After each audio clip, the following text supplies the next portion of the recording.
നടിയെ ആക്രമിച്ച കേസിലെ മെമ്മറി കാർഡ് ഹാജരാക്കാൻ സെഷൻസ് കോടതിക്ക് ഹൈക്കോടതിയുടെ നിർദ്ദേശം. മെമ്മറി കാർഡ് സീൽഡ് കവറിൽ ഹാജരാക്കാനാണ് നിർദ്ദേശിച്ചിരിക്കുന്നത്. മെമ്മറി കാർഡ് ചോർച്ചയിൽ അതിജീവിത നൽകിയ ഹർജിയിലാണ് കോടതിയുടെ ഇടപെടൽ.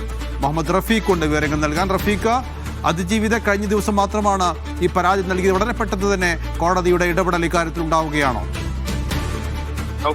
കഴിഞ്ഞ ആഴ്ചയാണ് അതിജീവിത ഹൈക്കോടതിയെ സമീപിച്ചത്. ആദ്യം 2 ബെഞ്ചുകൾ അതിജീവിതയുടെ ഹർജി പരിഗണിച്ചെങ്കിലും അവർ പിന്മാറിയിരുന്നു. തുടർന്ന് ഇന്നാണ് ജസ്റ്റിസ് CS ഡയസിന്റെ ബെഞ്ച് ഈ കേസ് പരിഗണിച്ചത്. കേസ് പരിഗണിച്ചപ്പോൾ തന്നെ ഈ പറയുന്ന മെമ്മറി കാർഡ്, അതായത് അനധികൃതമായി തുറന്നു നോക്കി എന്നുള്ള കണ്ടെത്തൽ വന്ന മെമ്മറി കാർഡ്, ആ മെമ്മറി കാർഡ് എത്രയും വേഗം ഹൈക്കോടതിയിലേക്ക് ഫീൽഡ് കവറിൽ സമർപ്പിക്കാനും ഹൈക്കോടതി രജിസ്ട്രാറിനോട് ഈ കേസ് കഴിയുന്നവരെ സുരക്ഷിതമായി സൂക്ഷിക്കാനുമാണ് ഇന്നിപ്പോൾ കോടതി നിർദ്ദേശം നൽകിയിരിക്കുന്നത്.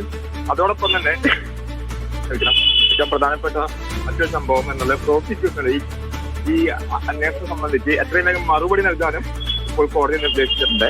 ഈ കേസിൽ മെമ്മറി കാർഡ് ചോർച്ച കേസിൽ പ്രത്യേക അന്വേഷണം നടത്തണമെന്നും പ്രത്യേകമായ അന്വേഷണ സംഘത്തെ നിയോഗിക്കണമെന്നുള്ളതാണ് അതിജീവിതയുടെ ആവശ്യം.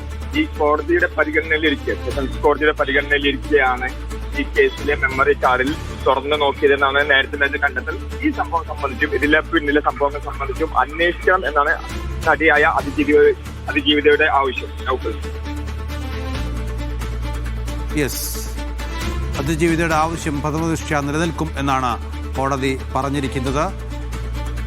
കേസിലെ മെമ്മറി കാർഡ് ഹാജരാക്കാനാണ് സെഷൻസ് കോടതിക്ക് ഹൈക്കോടതി നിർദ്ദേശം നൽകിയിരിക്കുന്നത്. മെമ്മറി കാർഡ് സീൽഡ് കവറിൽ ഹാജരാക്കാൻ പ്രത്യേക നിർദ്ദേശവുമുണ്ട്.